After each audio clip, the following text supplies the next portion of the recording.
Another book review for you over here. Dan Simmons, Flashback. Matching color in the back. And this book, it's a science fiction book. And it's quite new of this writer. And I think it was from 2013 or 2014. And it's about the year 2036, America. And it's a dystopia. There's no hope in the future. And it's a very violent society. And this book is about a drug called Flashback that enables people to live or relive their old life. And it's a very, kind of dark and quite negative view of the future. And quite negative view of life in general, I feel. And you can see that the writer is getting older and starting to experience some problems, some health problems. You can see it in the text that he's kind of suffering himself. And there's still some, very nice description in this book. It's kind of strong on the description. The character is a detective. And then there's a lot of, these flashback addicts, in this story. And a lot of violence. And it's an interesting, it's kind of a global book because he talks about quite many different cultures. And Japan is one of these cultures that is very, prevalent in this book. There's a lot of Japanese characters. I don't know why, but yeah. And in the end, there's a lot of, like anti-Muslim type of, stuff in this book also. I don't know if this guy's really himself like anti-Muslim, but yeah, well, yeah, I have no idea about that. But what can I say about this book is that it's a very hopeless feeling kind of book, and everything that was kind of, in those older books, those pre-2000 books has kind of been, there's nothing left in this guy of that anymore. I feel that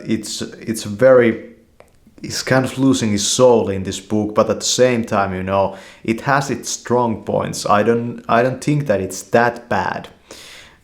It's not actually bad at all, this book. It's very good in a sense that the description is very strong.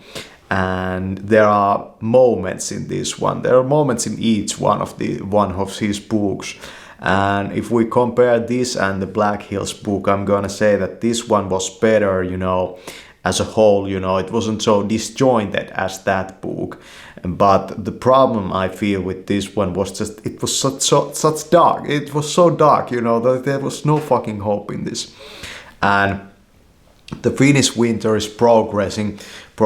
I have been dealing with some health problems myself, knee pains and back pains and teeth pains and all kinds of problems, and I'm going to the doctor, but I have been reading quite a lot and kind of recovering and, preparing for the spring if I will be able to function, decent in the spring. That will be fine. But I thought that because I kind of hurt my knees again, this winter, I thought that I might read through this writer's books because this was such an influential writer for me, in my I would say 20s and 21-year-old when I was reading those first books from this guy.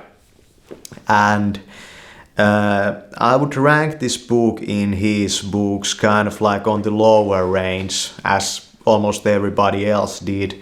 I feel that the Abominable book was like up there with the Hyperion books, and I feel that in the Hyperion series, the first and the last are the best.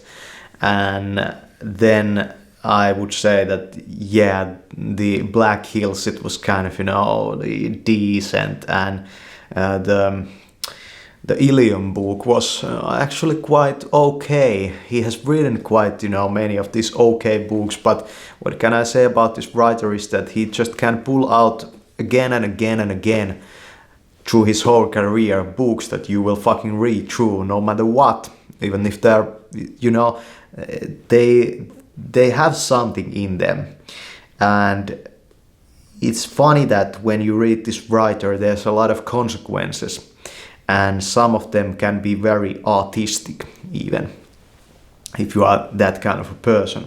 So I feel that he's doing with fiction something that very few fiction writers can do.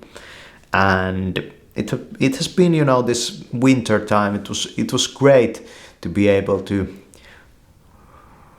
go into fiction so deep again. And I have been just lying around and reading so many books, so many 1,000 pages, and this has been one of those writers I have been reading a lot this winter. You have seen that.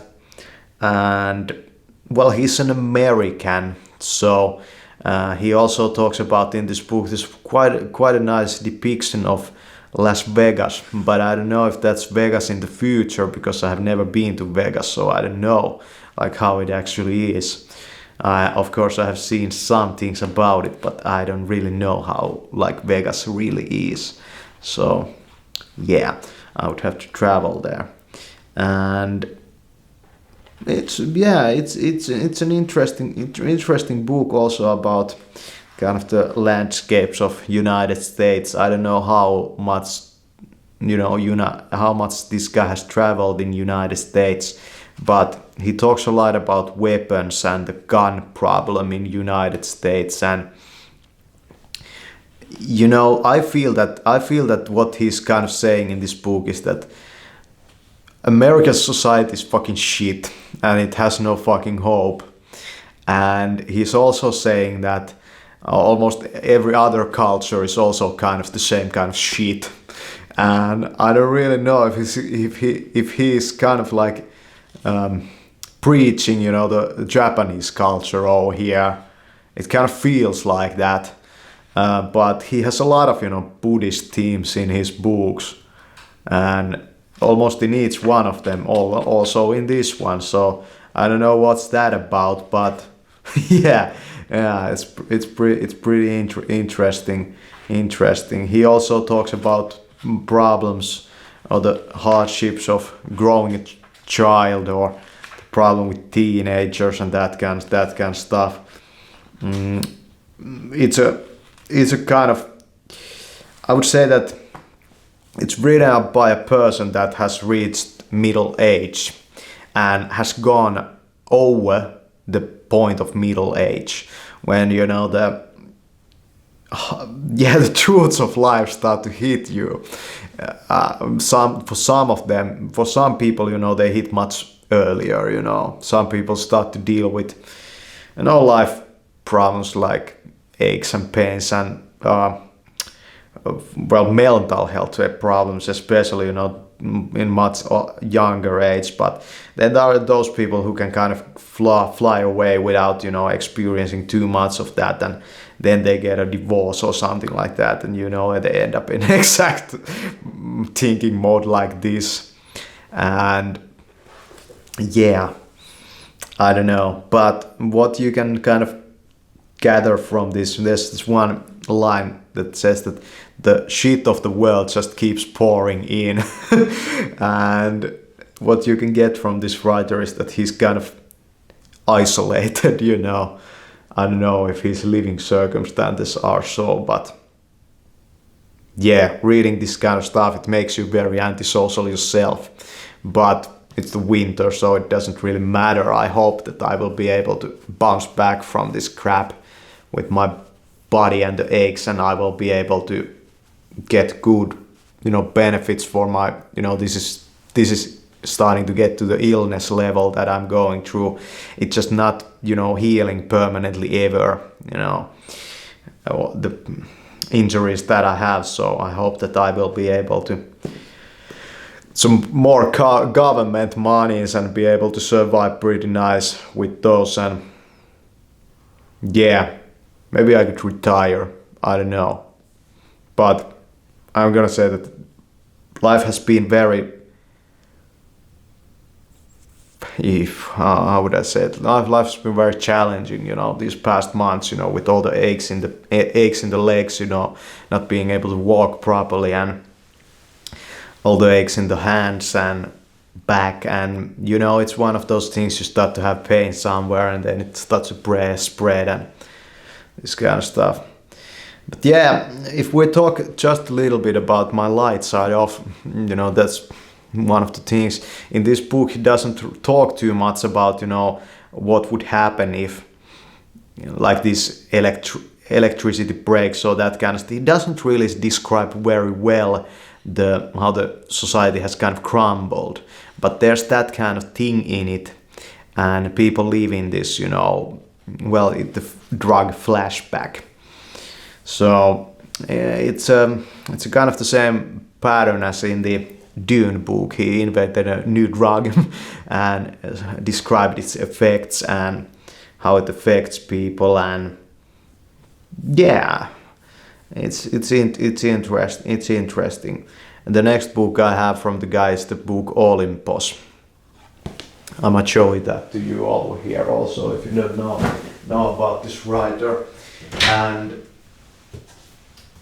we are going to find that book over there.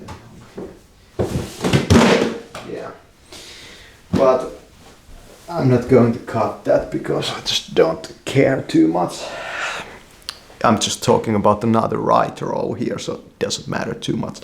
So I still have from this guy this book, and I'm going to read this next. It's the second installment of the Ilium series. And then I have this book, Druid, and this one is the edition that I got this one in is kind of bad because it's very hard to read while you lie down. One of the reasons I have been also reading, I like pocket books nowadays because I always read lying down.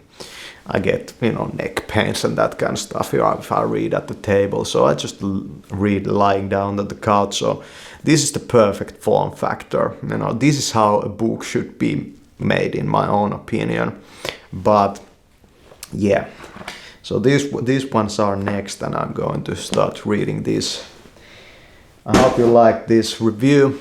There's a lot of book reviews coming, and the, how would I say it, format of Truth Detective, I'm not going to box myself into any corner, but it's usually the way that there are more of these type of videos in the winter times, and in the spring and in the summer times I will be more out and I will be talking to you and making harder to edit videos and that kind of stuff. But while I'm just spending time over here, then this is the format. So thanks for watching.